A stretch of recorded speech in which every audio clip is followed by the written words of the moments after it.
Müsaade xanım, siz insanın şuur səviyyəsi və davranışları üzərində işləyən bir mentorsunuz.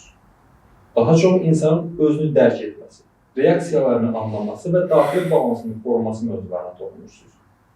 Şuur dedikdə biz yalnız psixoloji bir anlayışı nəzərdə tuturuq, yoxsa burada daha dərin bir səviyyə də var? Psixologiya, enerji, frekans dilində də əslində eyni reallıqdan bəhs edirik. Şuur insanın həyata qarşı reaksiyaları, emosiyaları və həyatı hansı səviyyədən yaşamasını göstərir. Şuurun 7 qatı var. İlk aşağı qatlarda reaktiv, emosional, xaricdən təqdir olunmaq, təsdiq olunmaq və sevilmək ehtiyacı ilə şərtlənmiş, möhkəmlənmiş şəxsiyyət yaranır. Daha sonra 4-cü qat fərqindəlik qatıdır. Fərqindəlik qatında artıq qurban psixologiyasından, qurban mövqeyindən çıxmağa başlayırsan. Müşahidəçi olaraq hər şeyi obyektiv görməyə başlayanda qurban mövqeyindən çıxmağa başlayırsan. Daha sonraki qatlarda balans yaranır, daxili möhkəm, dəyişməz bir zəmin olan balans yaranır. Bu balans nədir? İnsanların xarici göstərməsə də daha sabit, təmkinli, səbirli görünsə də daxili ziddiyyətləri, konfliktləri var. Bu konflikt hər kəsə görə individual olaraq dəyişə bilər, hansı şəkildə dalğalanmasına görə. Və ya insan ola bilər ki, impulsivdir, kənara dalğalanması yüksəkdir, amma daxili sabit, dəyişməz qalır. Bu həmin balansla əlaqədardır. Daha sonra şuurun daha yüksək qatlarında aydınlanma baş verir. Aydınlanma bütünlük hissidir. Tamamilə özün hər bir şeyi, həyatda gördüyün, dərk elədiyin hiss, maddi, mənəvi hər bir şeyi ayrılmaz bir bütün şəklində görürsən. Bütün bunlar nə ilə izah olunur? Yəni bu yaradılış, şuur səviyyələri və insanlıq arasında əlaqə necə qurulur? Bunun konkret metodları var, yolları var. Bir meditasiya, amma klassik vedik meditasiyadır. İkinci, meditativ vəziyyətdə bir neçə zehinlə işləmək metodunu özündə birləşdirən meditativ bir vəziyyət var. Zehinlə işləmək metodudur, amma meditativ vəziyyətdir. Buna da meditasiya deyilir çox vaxt, ancaq tam olaraq meditasiyanın atası klassik vedik meditasiyadır. Üçüncü isə çox sadə kağız qələm metodu. Kağız qələmlə biz işləyib yazı ilə bir çox şeyi dəqiqləşdiririk. Çünki insanlar əslində öz hisslərini, daxili dəyərləndirməsini, nə istədiyini dəqiq bilmirlər. Bu, kənardan şərtlənməklə də bağlıdır. Həm də bunun üzərində qarışıq düşünürlər, bunun üzərində oturub düşünmürlər. Biz kağız qələmlə işlədikdən sonra birincisi ən önəmli faktor düzgün sual vermək bacarığıdır. Zehinlə işləmə metodunda mentor, koç olmasa belə sizin özünüzə o düzgün suallara cavab verə bilmirsinizsə, düzgün cavab da ala bilməyəcəksiniz. Amma düzgün suallarla hətta çox ağrılı bir vəziyyəti netləşdirəndə artıq işin 50% həll olunur.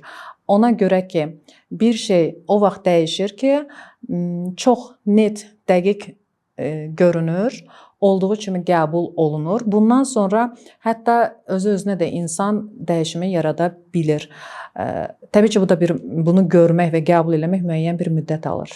İnsan zehni ilə işlədikcə və özünü aydın gördükcə həyatda verdiyi qərarlar da dəyişir. Bu nöqtədə insan necə seçim etməlidir ki, həm özü ilə ziddiyyətə düşməsin, həm də həyatda daha rahat ilerləsin? Cavab birbaşa dəyərlərlə bağlıdır.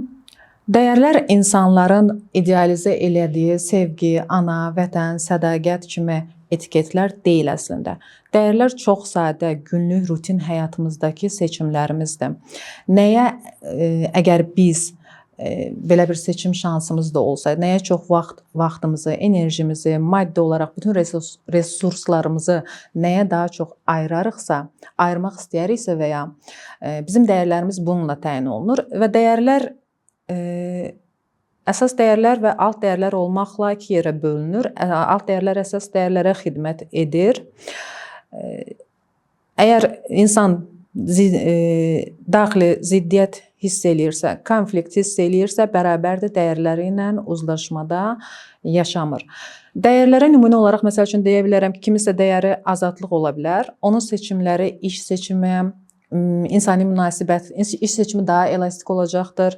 Özünü tənzimləyəcəyi, vaxtını falan özünü tənzimləyəcəyi bir iş olmalıdır. İnsani münasibətləri məcburiyyətdən heç vaxt qurulmayacaqdır və s. kimi. İnsan saf özündən qopuq olduğu üçün çox vaxt dəyərlərinin şərtlənmiş olaraq ona etiketlənmiş olaraq seçir. Buna görə də daxili ziddiyyət yaranır, konflikt yaranır. Hətta əgər insanlar, məncə indiki zamanda çox insanlar üçün bu problemdir. Sanki nəyəsə vaxt çatmırmış kimi hissləri var. Sanki həyat gedir, amma nəyəsə vaxt çatmırmış kimi hissi var. Əgər belə bir hiss varsa, o demək siz dəyərlərinizə uyğun yaşamırsınız. Bütün bu məlumatları insan gündəlik həyatına tətbiq edə bilər. Yəni bu məlumatlar necə müəyyən bir istiqamət verən təbii bir hal çevrilir. Aha. Bilgilərə qulaq asmaq, öyrənmək önəmlidir. Amma çox vaxt bu bilgi olaraq qalır və özündən bir məsafədə dayanır. Bilgi ilə bütünləşmək deyilən bir anlam var. İnsanlar, bu mənim keçmiş vaxtlarımda da olub belə bir şey. Çox insanlar indi çox şeyi araşdırırlar, öyrənirlər. Hətta bu öyrəndiklərindən vəcdə gələrək hardasa misal falan çəkirlər.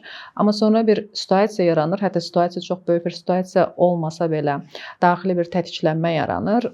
Kəllə-beyin travması kimi divara girmək bir effekti ilə görürlər ki, nəsə o deyil, öyrənmiş. Bəs hanı mənim tətbiq eləməkdə problem var. Tətbiqdə həmişə problemlə qarşılaşırlar. Bu da öz inamını zəiflədir, özgüvənini də aşağı salır. Bunun səbəbi odur ki, çoxlu məlumatla bilgini öyrənmək, bilgi əgər bir şey sənin özünlə bütünləşmirsə, səndən belə bir məsafədə qalırsa, hər hansı bir şey, dəyərlər də, bu dəyərlərə də aiddir. Ona görə dəyərlərdə yanılma var. Bütünləşmirsə, o heç vaxt tətbiqə keçmirsə, natural halda olmadığı üçün sən orada bir nəticə əldə edə bilməyəcəksən. Hər kəs bunu bacararmı? Potensial olaraq hər kəs bunu bacarar.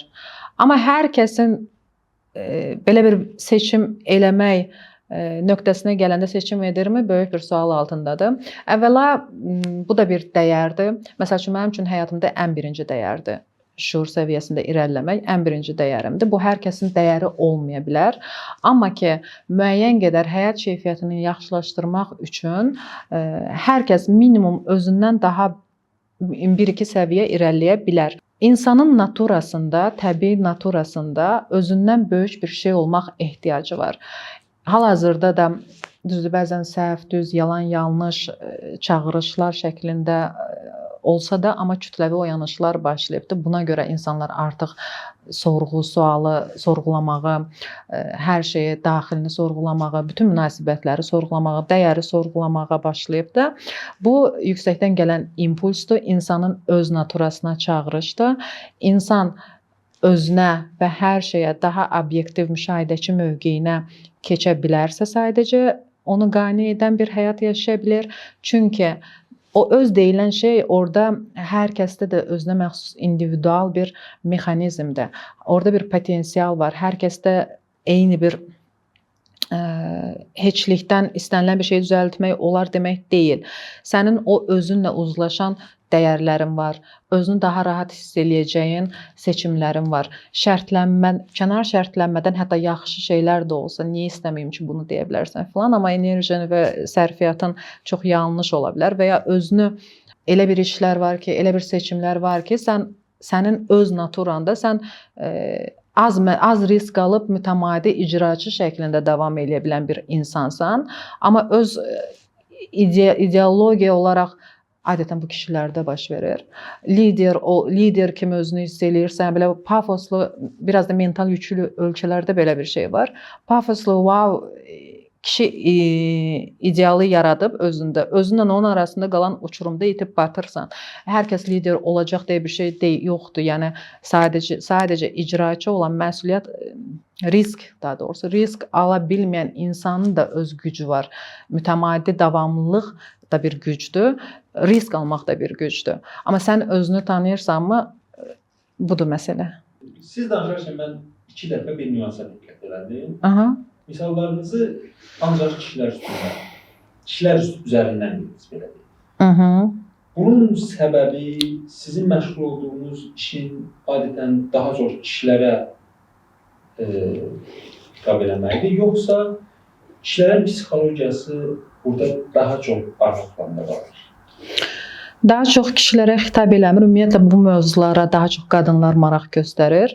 Ancaq mən əslində iki yerdə sadəcə kişilərdə misal çəkdim. Onun birincisi Qadınlara misal çəkmədiniz də. Nə sadəcə yeri belə gəlir və izah eləyəcəm niyə kişilər haqlısınız əslində. İki yerdə misal çəkdim. Birincidə kişilər kənara reaksiya olaraq daha səbirli, sabit və təmkinli olurlar. Mən o daxili balansı izah eləyəndə demək istədim ki, onlar içlərində konflikt, ziddiyyət daha böyük yaşayırlar. İkincisi isə dedim ki, mentalitet ölkələrində xüsusilə kişilər özlərini tam natural, təbii özlərini tanımadan pafoslu bir kişi obrazı yaradırlar. İçini hər hansı bir anlamla doldura bilməyən, sadəcə gözdə böyüdülmüş bir ideoloji kimi və onunla özünün arasında qalan uçurumda, boşluqda əslində daxilən kompleks yaşayırlar. Bunu niyə kişilərdən misal çəkdim? Bu o situasiyalara uyğun gəldiyi üçün. Amma siz bir nüansı qeyd elədiniz. Bəli, mənim xüsusilə axır vaxtlar bilirsiniz ki, mən daha çox mənim danışanlarım türklərdir. Türkiyədən düzdür bu daha çox o statistikaya əsasən məlumat verəcəm. Orta yaş kişi krizisi. Bilirsiniz ki, 35-45-ə kimi 42-yə əsasən orta yaş kişi krizisi var. İnsan kənardan şərtlənmələri, bütün həyatı boyu etiketləri, şərtlənmələri fərqində olmadan təbii ki, və ya fərqində olsa da orada da məsuliyyət və risk faktoru var. Özünü gerçəkləşdirə bilmədiyi üçün, o şərtlənmələrlə yaşadığı üçün orta yaşda artıq orta yaş krizisi varoluşsal böhran deyilir buna. Orta yaş krizisi yaxınlaşanda, gələndə bu onunla əlaqədardır ki, sanki insanın özünə qarşı borcu var imiş kimi, amma o borcu yerinə yetirməmiş kimi bir his var. Onlar bu hissi bu cür adlandıra bilmirlər təbii ki. Amma bunun da səbəbi həmin o natural özdür. İnsanın özünü gerçəkləşdirmə ehtiyacı var. İnsanın hər şeydən sıyrılıb, qadın daha bu mənada daha özgürdür. Ruhu daha özgürdür. İnsanın hər şeydən tamamilə sıyrılıb, özünü istədiyi kimi yaratmalıdır. Seçimlərini özündən, saf özündən. Elə bil ki, orada sadəcə bir baza var. Oradan yaratmalıdır. Yaratmalı deyəndə onsuz bütün anlamlar, mənalar, etiketlər, əxlaq filan, iş hamısı var. Mövcud olan bir şeydir insanlıqda. Bu seçimləri sənin özünlə uzlaşdırmalısan. Amma kişilərdə adətən təəssüf ki, belə deyil. Bizim kimi toplumlarda xüsusilə. Anlayışının ana faktor, əsas faktorlardan biri olduğu ölkələrdə adətən insanların dünyaya baxış bucağı da çox dar çərçivədə olur. Və belə ölkələrdə həyat səviyyəsi də aşağı səviyyədə olur. Çünki insanların düşüncə səviyyəsi o səviyyəyə yüksəlmir ki, onlar öz həyatlarını da yüksək səviyyələrə qədər gətirib çıxarsınlar. Əhalinin böyük əksəriyyətindən söhbət edirəm. Siz, məsələn, bu cür ölkələrdə bu qədər maddi və mənəvi problemlərin içərisində sizin dediklərinizə bir insan nə qədər fokuslanıb özünü düzəldə bilər? Çünki onların seçimi azdır. Adətən məcburiyyət qarşısında yaşayırlar. Bəli. Onlar şuurun alt qatında instinktiv yaşayırlar. Bir də sözü kəsirəm, bir nüansda deyim. Bütün bu prosesləri onlar dərk edib öyrənməkləri üçün də müəyyən qədər xərc çəkməlidirlər ki, istər peşəkar yanına getsinlər, istər peşəkar olmayan müəyyən resurslar vasitəsilə o düşüncəyə, o həyat tərzinə, o mentalitetə gəlib çatsınlar ki, bunlar da onsuz da müəyyən qədər məbləğ tələb edir, müəyyən qədər vəsait tələb edir. Vəsait deməzdim, yəni müəyyən qədər maddiyyat tələb edir. Həyat səviyyəsinin aşağı olduğu ölkələrdə də maddi səviyyə də eyni zamanda təbii olaraq aşağıdır, böyük əksəriyyət, insanların böyük əksəriyyətindən söhbət gedir. Və bu təzadların içində insan öz şüurunu inkişaf etdirmək üçün nə edə bilər? Düzdür. İnsan əgər mentalitetin onsuz yüklədiyi bəzi çərçivələr öz yerində, bundan da əlavə olaraq maddi rifah səviyyəsi aşağıdırsa, insan çox təbii olaraq ancaq həyatda qalmağa çalışacaqdır. Ümumiyyətlə, insanın komfortu nə qədər yüksəkdirsə, o qədər inkişaf eləyə bilir. O qədər şəxsi inkişafa təbii ki, siz dediyiniz kimi buna maliyyə də faktordur, amma bu instinktiv şeylər, bazı şeylər olan həyatda qalmaq, evin, pulun, dolanışıq üçün olan pulun bu ilkin mərhələni bitirəndən sonra bir komfort səviyyəsinə keçir insan. İstirahət eləyə bilir, sosial həyat eləyə bilir. Bunlardan sonra insanda həyatı sorğulamaq başlayır. Onsuz əks halda həyatda qalmaq üçün çabalayan insan təəssüf ki, başqa cürə bilmirəm onu necə izah eləmək olar, çox da etik çıxsın. Ancaq həyatda qalmağa çalışacaq, qarnını doyuzdurmağa çalışacaq və başının üstündə dam olmağına çalışacaq. Nadir hallarda mümkündür. Çox az mümkündür. Ən əsas da əslində bilirsiniz, beyin çərçivəsi məncə maddiyyatdan da daha önəmli faktordur. Mən daha çox zehin çərçivəsini orada problem görürəm. Aynen.